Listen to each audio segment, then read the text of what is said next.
Hey, grade nines, and welcome to another online social lesson where we're going to be continuing our look at immigration and refugees in Canada and the policies and laws that go along with that. Last class, we ended off with me asking you, do you think you can be turned away as an immigrant or a refugee? Do you think you could be denied access? And we said that absolutely you can. And I tasked you guys with brainstorming a few reasons why you think, or a few reasons that you think could get someone denied access. And you guys did an awesome job. I looked at your responses; they were really thoughtful. But there's one thing I just want to address right off the get-go. I had two different suggestions surrounding the idea of terrorism, and I want to be really clear with this that we cannot stereotype any groups. So one of the suggestions was somebody looks like they're a terrorist. What does that mean? Because unfortunately, lots of groups, because of the way they look and because of the way or the culture and ethnicity that they belong to, they automatically get lumped into like, oh, that person must be a terrorist. And that's kind of a horrible thing to do and something we definitely do not want to continue.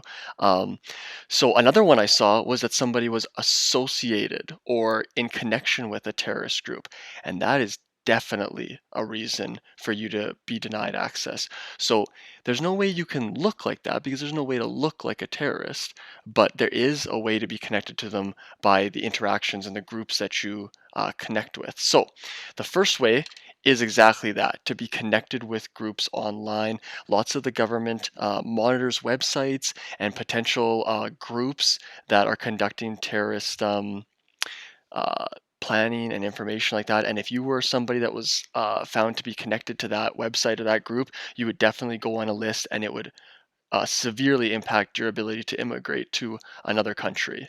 Um, Same with being a spy or espionage. If you were suspected of being a spy for another country trying to move in, that could affect as well. So for sure, that's one reason, and a couple people had put that. And that could get you on the no-fly list, which some other people had put down. Another great suggestion, if you're on the no-fly list, that's definitely going to be something that they look at when they are determining whether you are allowed to immigrate into Canada. Um, Another one that that I didn't see much of, but should be very relevant with today with coronavirus and everything that's going on is your health. So if you are bringing an infectious illness or a disease that can be passed on to other people, that can be definitely be a reason that you would be denied access into Canada. Um, so for like tuberculosis, it's a lung disease or a lung infection that is pretty much gone now in the world. There's still some places where it can be a problem, but at one point it was very infectious, very dangerous, no cure for it when people caught it, and that would have been something that if you had that, definitely you wouldn't be able to immigrate into the country because they're trying to keep that away. There's one more thing that we're going to look at a little bit more detail. Um, and it has to do with only one group of immigrants. And if you remember this pie chart here that was talking about the different groups that we looked at, it only applies to our economic immigrants. Our biggest piece of the pie here, our red pie, and that's the skilled workers and businessmen that are coming into Canada to try and make a new career and start a new job there. So let's look at that a little bit more closely. It is called the comprehensive ranking system. And what it is it's a point system, and it's part of the criteria or like the rules or guidelines that Canada uses to decide who to accept as immigrants. Um, it dates back to about 1967, and remember, it only applies to economic immigrants, skilled workers, and professionals. So refugees and family class immigrants do not have to qualify under this ranking system. What it is, it's a point system that looks at four main categories, some other categories as well, but we're going to talk about the main four that it basically ranks you on. And then the people with the highest scores are accepted because we couldn't obviously take everybody in that wanted to come work in Canada. So we needed a system to decide who would be the most beneficial for all of Canada as a skilled worker. And the first thing it looks at is obviously your skills. So things like, do you have a class one license? Can you drive big trucks? Things like that. CPR, I imagine, would be in there. All different basic skills like that that would contribute to being an efficient worker. Your education. So, do you have a high school diploma? Do you have university degrees? Do you have a master's or a doctorate in something, all of that factors into your points. Your languages, specifically English and French. Do you speak English and French? Do you understand when it's spoken to you? Can you write in it? Can you read it? Definitely, because those are our two official languages and the languages that most businesses and the government deal in. They want to know what your skills are in those. And that doesn't mean that it's bad to bring a different language into Canada. Obviously, we want to be super diverse, but as a business, we definitely want to know your skills in English and French. And finally, your work experience. So, what jobs have you had before? How many jobs? How long did you work there? Could we get some recommendations from those people? Um, all that basic stuff. And these four categories make up the majority of a point system that ranks potential economic immigrants coming into Canada and helps us to allow who and how many to let in and start working in our country. Now, as you're probably used to in this unit and like kind of this historical look at Canada's government and how we've dealt with things, we weren't always as thoughtful and efficient as we are today. Uh, like when we looked at the Indian Act and the numbered treaties, we've made mistakes, and it's important we go back and look at those so we can both appreciate what we have now and how good it is, and also learn from those past mistakes. So once again, in the past, Canada wasn't as great because nowadays no one is excluded from Canada because of their race or their country of origin. The point system evaluates on skills and education and has nothing to do with where you were born, where you're coming from, what your race or gender is. But in the past, Canada definitely has favored immigrants of British ancestry, and they restricted immigration from certain countries and predominantly Asian countries like China and India for various reasons. I will look at a few examples of that. The first example is this is a photo from, as you can see in the picture, 1914, and it's showing people from India protesting Canada's immigration policies. So this is in Vancouver, and they've arrived on a Japanese ship called the Kamagoro Maru.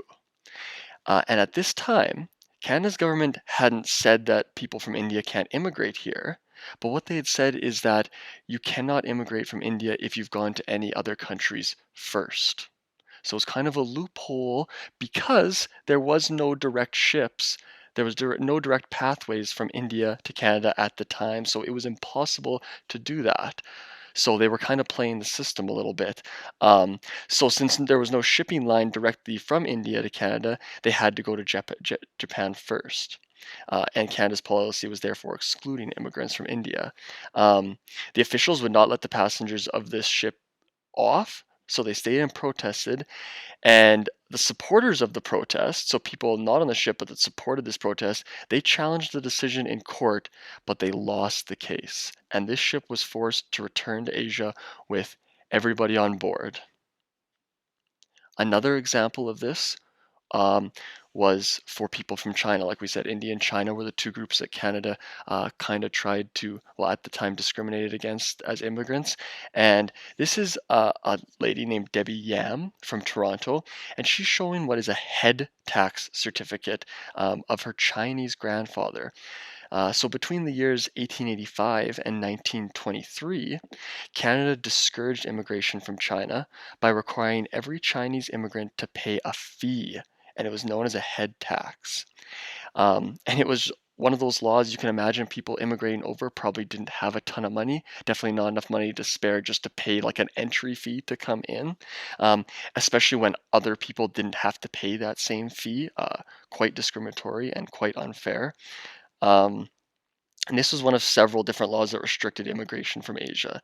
So today, and for more than a decade, people from Asia have actually made up one of the largest groups of immigrants to Canada. So it's very interesting and I think hopeful and inspiring to see how we've grown from these past mistakes. But in 2006, Canada's government formally apologized to our Chinese citizens for this head tax and this discrimination. So once again, it doesn't change the past, but we can apologize for it and try to grow from it, right? And so now we move on to the last and arguably most important part of our lesson, which is the Singh decision. And it was a court decision from the Supreme Court that fundamentally changed the way that Canada would deal with refugees for for the rest of history. And we want to look definitely into what happened and the changes that came from it. So, what was the case? Satnam Singh, a man from India, was rejected refugee status upon coming to Canada under the Immigration Act of 1976. Um, and at the time, this act would not allow him to appeal his case in person. So he was rejected, and that was kind of it, right? You could write, and hopefully somebody read your letter appealing um, why you were declined, but it was kind of just a decision. You weren't allowed, and snap, that's it, done. Um, so what did the Supreme Court say after protests and some questioning about this decision? The Supreme Court decided that this action violated Section 7 of the Charter of Rights and Freedoms, which I will read to you here and then we can digest it a bit. But that section says that everyone has the right to life, liberty, and security of the person, and the right not to be deprived. Not to be deprived means to not receive or to not get thereof, except in accordance with the principles of fundamental justice. Whew, a little meaty. So, what does that mean? Well, it's basically saying that everybody in Canada, everyone, and it doesn't say every Canadian citizen, it says everyone has the right to life, liberty, and security. So, to live, um, to have justice, and to be safe, and the right to not have this taken away from them, except if it was going to be interfering with the fundamental justice or safety of somebody else, right? So, what the Supreme Court said is that this applies to everyone, and that means everyone, every person physically present in Canada, not just Canadian citizens at the time. And that's what the wording says. So, what was the result?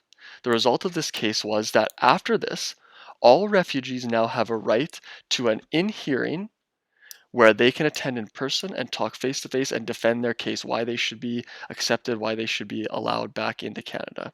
And people who are waiting for a hearing, they must be provided for. So they must have the necessities of life, a place to live, food and water and security while they await their hearing. To make sure that this is fast and efficient, there was also a creation of a board called the Immigration and Refugee Board, which is a group of people whose job is to go through these hearings every day and make the decisions uh, based on the appeals from refugees, whether they were rightfully declined access or whether they should have and they were correct, and to overturn their case and allow them access into Canada. So, a very important case that changed the way we look at refugees and deal with refugees forever.